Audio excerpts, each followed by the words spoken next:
हमारा युवा इस आज की मॉडर्न टेक्नोलॉजी के साथ जुड़ सके, उसके बारे में जानकारी ले सके, इसी को ध्यान में रख करके सरकार ने निर्णय लिया। स्वामी विवेकानंद सशक्तिकरण स्कीम के अंतर्गत 2 करोड़ युवाओं को हम टैबलेट और स्मार्टफोन उपलब्ध करवाने के बड़े कार्यक्रम को आगे बढ़ाएंगे। सैमसंग भारत की ही नहीं बल्कि दुनिया की इलेक्ट्रॉनिक्स की बड़ी कंपनियों में से एक है और उत्तर प्रदेश के अंदर तो सैमसंग का जो निवेश है वह उत्तर प्रदेश का एक ब्रांड एम्बेसडर के रूप में भी सैमसंग दुनिया के अंदर काम करता है। स्वाभाविक रूप से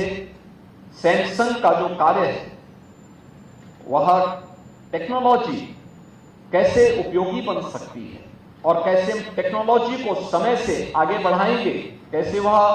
हमारे जीवन में परिवर्तन का कारक बन सकती है और कैसे हम अपने व्यवसाय को भी और तीव्र गति से आगे बढ़ा सकते हैं, इसमें एक निर्णायक भूमिका का निर्वहन करती है। और उत्तर प्रदेश में आप जैसे युवाओं के लिए अवसर इसलिए भी है, याद रखना, भारत दुनिया के अंदर सबसे अधिक मोबाइल फोन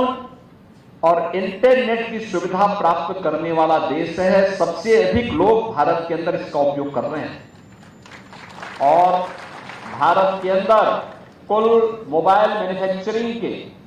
55% मोबाइल अकेले उत्तर प्रदेश में बन रहे हैं। उत्तर प्रदेश के अंदर इलेक्ट्रॉनिक आइटम भारत के अंदर जितने भी बन रहे हैं उनमें 60% अकेले उत्तर प्रदेश में बन रहे हैं।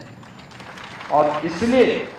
आप जैसे युवाओं के लिए इस फील्ड में बहुत सारे अवसर हैं। हाँ, हम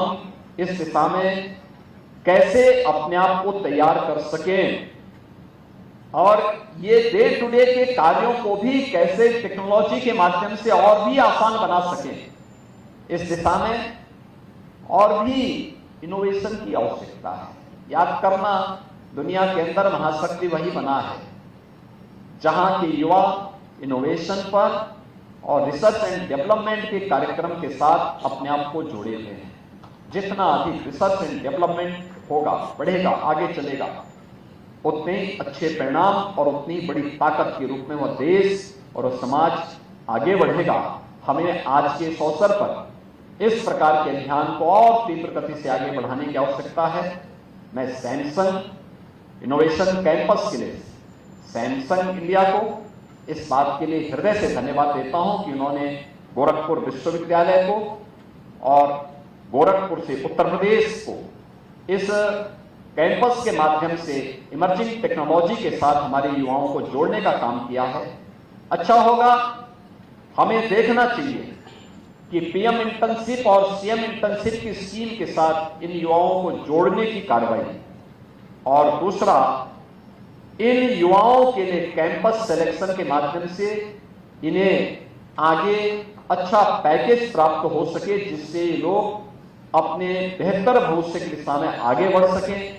या स्टार्टअप की संस्कृति को और प्रभावी बनाने के लिए प्रधानमंत्री मोदी जी के विजन को प्रभावी ढंग से आगे बढ़ाने में ये युवा किस प्रकार से अपना योगदान दे सकते हैं, इस दिशा में हमारा प्रयास होना चाहिए।